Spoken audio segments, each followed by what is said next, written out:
주님께서 여러분과 함께 요한이 전한 거룩한 복음입니다.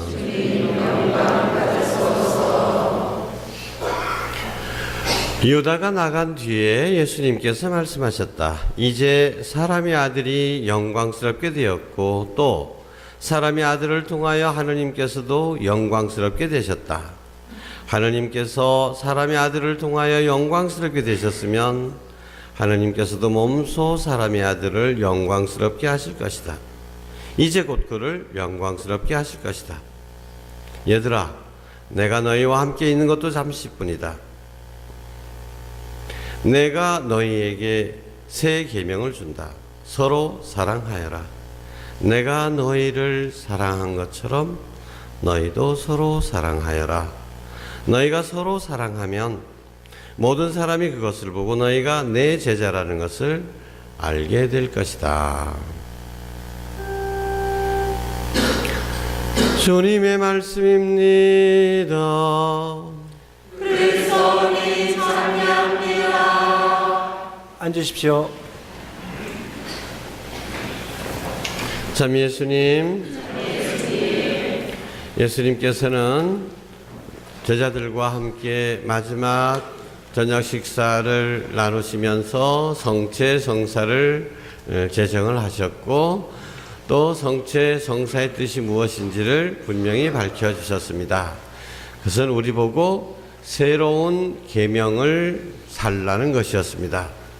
예수님께서 당신의 몸을 우리의 양식으로 내어주시고 당신의 피를 우리의 음료로 내어주실 만큼 사랑이라는 것은 이렇게 자신을 내어주는 것이다.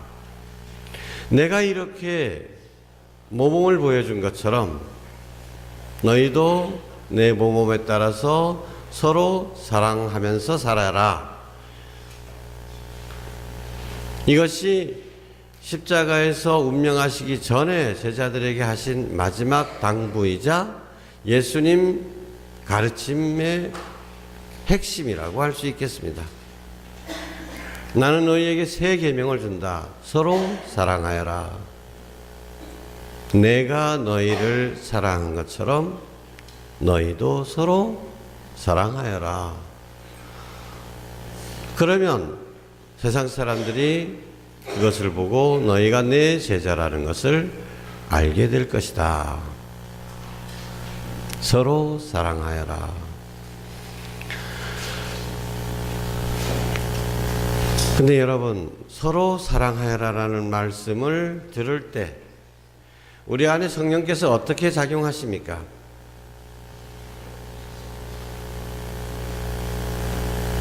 우리 안에 모든 미움과 불신이, 상처가 다 사라지고 그래 사랑해야지, 그런 사랑과 그 사랑이 가져다주는 평화가 우리 마음을 채우게 됩니까? 서로 사랑하여라라는 말을 들으면 혹시 아이고 예수님은 그렇게 서로 사랑하려내신디 십자가에 못 박기까지 사랑한 것처럼 우리도 서로 십자가에 못 박혀 죽어야 된다라고 가르쳐 주셨는데 나는 지금 뭐 하고 있나? 사랑은 예수님께서 하신 대로 내가 하긴 해야 되겠는데 사랑 못하게 만드는 어떤 인간들,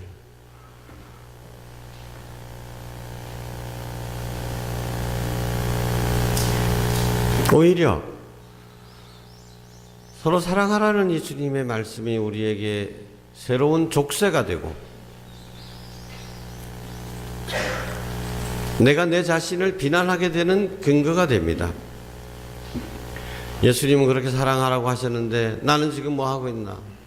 아이고 이 불쌍한 인간, 이거 어떡하면 좋고 남편도 제대로 사랑 못하고 부인도 제대로 사랑 못하고 내 이웃도 사랑하지 못하면서 나는 왜 이 모양인가? 나를 비난하게 되고 또 내가 그렇게 된 이유는 그 미운 그 사람 때문이다. 나한테 이렇게 했기 때문에 나로 하여금 용서하고 사랑하지 못하게 만드는 그 사람 때문에 그렇다. 오히려 그 사람이 그러니까 더 원망스럽고 더 미워지게 되기도 합니다. 서로 사랑하여라. 내가 너희를 사랑한 것처럼 서로 사랑하여라. 이 말씀을 우리는 어떻게 실천할 수 있을까요?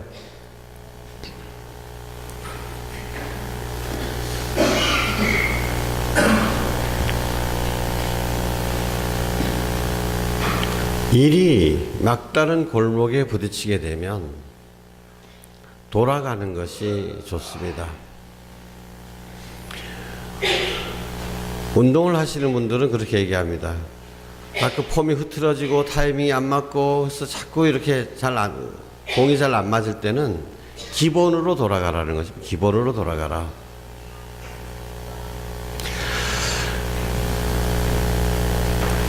우리가 서로 사랑하라는 주님의 말씀을 들을 때 십자가에 매달리신 주님을 바라보면서 나도 십자가에 매달려야 되는데 나도 죽어야 되는데 그런 영웅적인 위대한 사랑을 먼저 생각하기 쉬운데 바로 그러기 때문에 너무 큰 것을 생각하기 때문에 아무것도 못하고 망쳐버리게 되는 경우가 많습니다. 사랑은 가까운 데서부터 작은 데서부터 시작해야 합니다. 지난 주일 착한 목자이신 예수님을 묵상하면서 예수님께서 먼저 우리를 배려해 주신다. 사랑은 배려에서 시작한다는 것을 생각해 보았습니다. 특히 세월호 유족들한테 막말 퍼붓는 이런 그 잔인함, 이런 것들을 생각해 봤습니다. 꼭 그렇진 않다 하더라도 우리는 일상에서 너무도 배려가 부족한 모습을 많이 보게 됩니다. 오늘은 제 어머니 흉을 좀 보아야 되겠습니다. 제 어머니가요, 모처럼 식당에 모시고 가면 아이고 맛있다, 아이고 영 맛있는 이거 처음 먹어봤어, 오래간만이야, 이렇게 하면 제가 얼마나 기쁘겠습니까? 그죠? 아이고, 이제 다음에 또 모셔와야지. 그런 생각이 들잖아요. 근데 그런 때보다는 다른 때가 더 많아요. 아이고, 지난번에 누구랑 어디 가시는데 거기 것이 맛 좋아라. 먹는 내내 거기 얘기만 하시는 거예요. 거기 김치가 형만, 여기 이게 김치 영 담는 거 아니에요, 이거.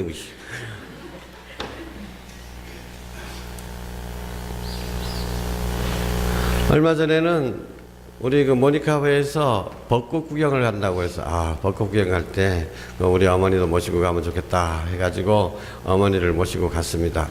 모시고 제주대학으로 해가지고 이렇게 갔는데 제주대학에 가니까 한 80%는 비었어요 그때.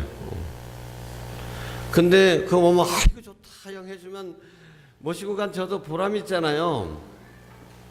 근데 아이고 우리 집 아파트에서 보는 저 벚꽃이 김이 새잖아요, 그죠? 그래서 제가 또 어머니한테 뭐라 했죠. 아유 어머니 무슨 그런 얘기만 맨날 경햄수가. 우리 어머니 하시는 말씀이, 우리 어머니 절대 내가 머리 냈다는 거에 죽지 않습니다. 아니 난이 솔직해 보나니 나 속에 있은 말 감추지 못한다. 솔직한 것은 좋은 것입니다. 그죠? 근데 솔직함보다 더 좋은 것이 있죠. 솔직해야 될 때가 있고 감춰줘야 될 때가 있는 거죠. 솔직하다고 그 솔직함이 다른 사람한테는 엄청난 비수가 될 수도 있습니다. 솔직함보다 더 좋은 건 배려죠. 듣는 사람이 이 말을 어떻게 받아들일까, 받아들여서 좋을까 나쁠까 이걸 먼저 생각해야 되는데 그런 배려심이 없이 그냥 속에 있는 걸 그대로 드러내기 때문에 그것이 상대방에게는 상처가 될 수도 있는 겁니다.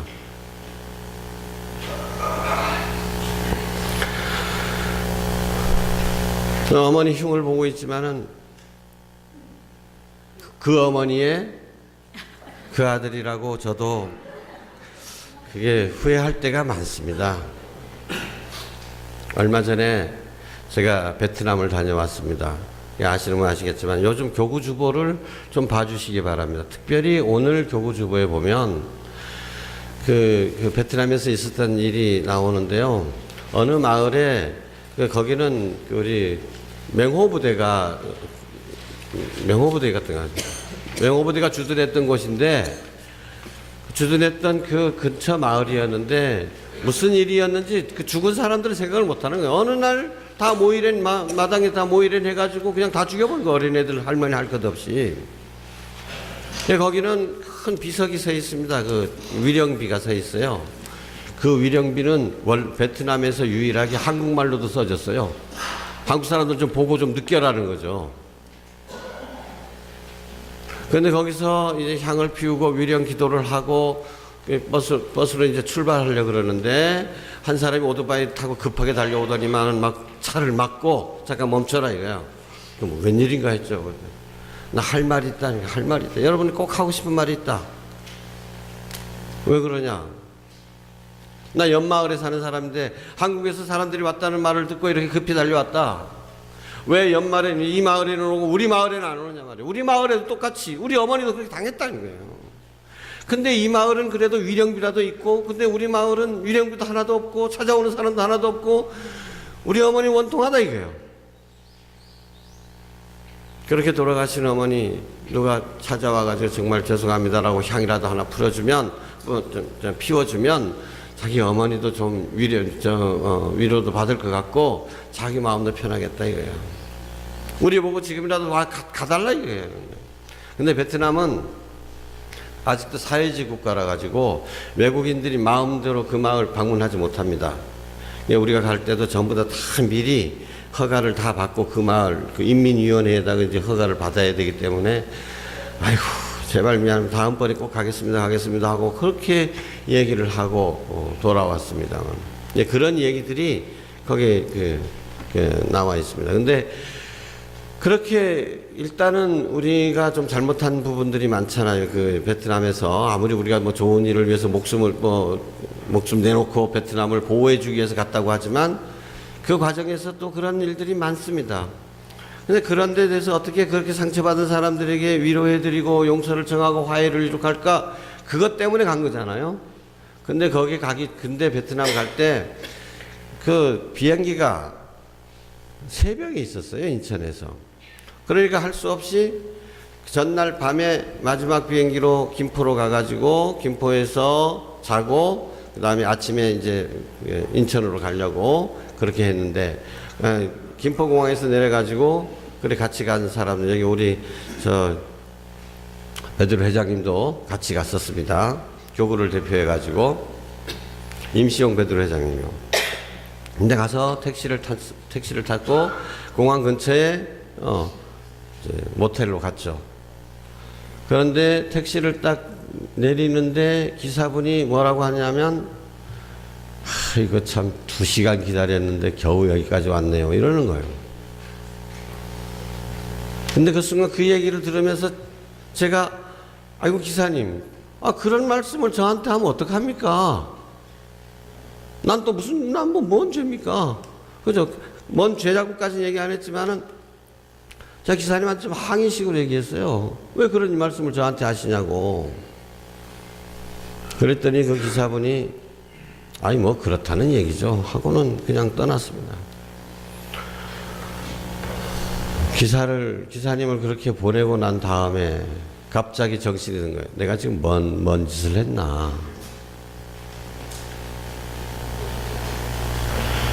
정말 기사님 입장에서 생각해 보면 그 공항에서 2시간 동안 기다려가지고 그건 몇 푼 벌어보려고 그래 기다렸는데 겨우 그냥 기본요금 그까지 그냥 기가 막힐 거 아니에요. 단순히 뭐 나보고 돈 더 내라는 것도 아니고 못 가겠다고 승차 거부한 것도 아니고 그냥 그렇다는 거를 자기 답답해서 아쉬운 거를 안타까운 마음을 저한테 얘기한 것 뿐인데 나는 아이고 예 기사님 경혜수 아이고 미안해 아이고 정말 죄송합니다 이거 정말 고생이 많으시네요 사는 게 참 고달프지 이렇게 내가 이야기를 하지 못한 것.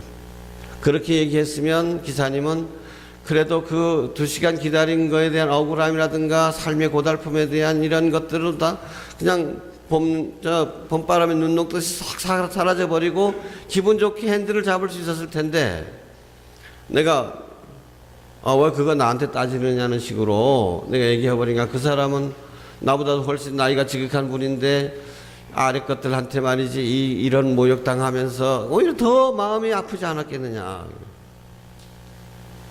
내가 맨날 이 자리에 서면 서로 사랑하라, 남을 먼저 생각해야 역지사지하라 이렇게 가르치면서도 사실은 내 자신 안에 갇혀 있는 거예요. 내가 왜 그렇게 민감했을까요? 보통 때 생각하면 아이고 참 기사 생활도 참 힘들지에 이렇게 공감할 수 있었을 때 왜 못했을까요? 나 자신에게 사로잡혀 있었기 때문인 겁니다. 그분이 그냥 무심코 한 말인데 나를 비난하는 얘기가 아닌데 나는 그걸 나를 비난하는 걸로 받아들인 거예요.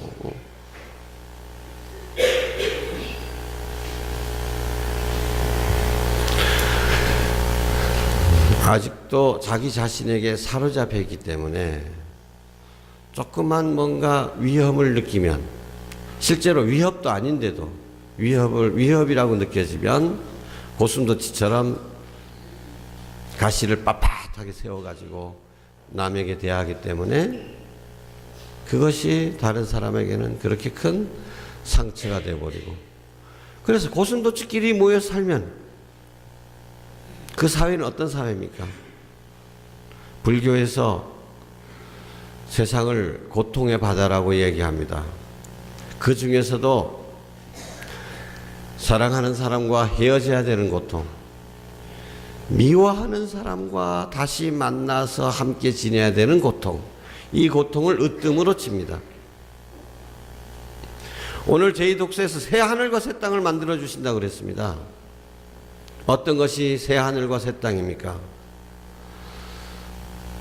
자기 자신을 버리고 방패를 버리고 고슴도치의 가시를 다 던져버리고 따뜻하게 이웃을 먼저 배려하는 마음, 그런 마음으로 가득 찬 세상, 이것이 하느님 나라죠.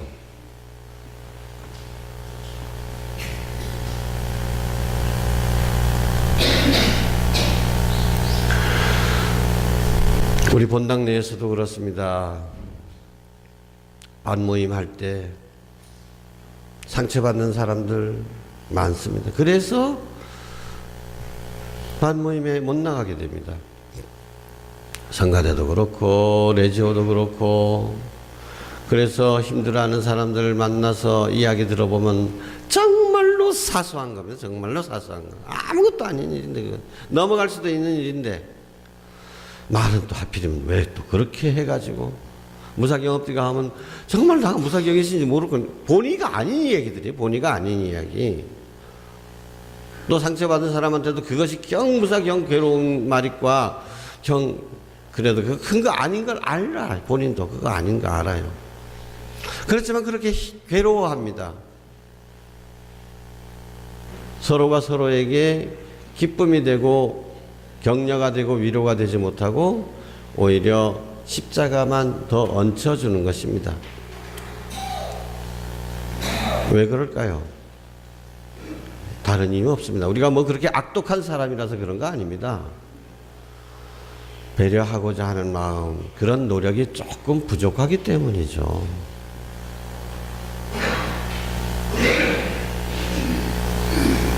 부부간에도 마찬가지입니다. 그래서 그렇게 내가 남을 배려하는 마음이 부족하기 때문에 상처도 쉽게 받아서 내가 상처를 받게 되니까 나도 방어하고자 하는 마음이 더 커지는 거예요. 늘 창끝을 세우고 있는 거예요. 남을 향하고 있는 거예요. 그러니 지옥 같은 세상이 되는 것이죠.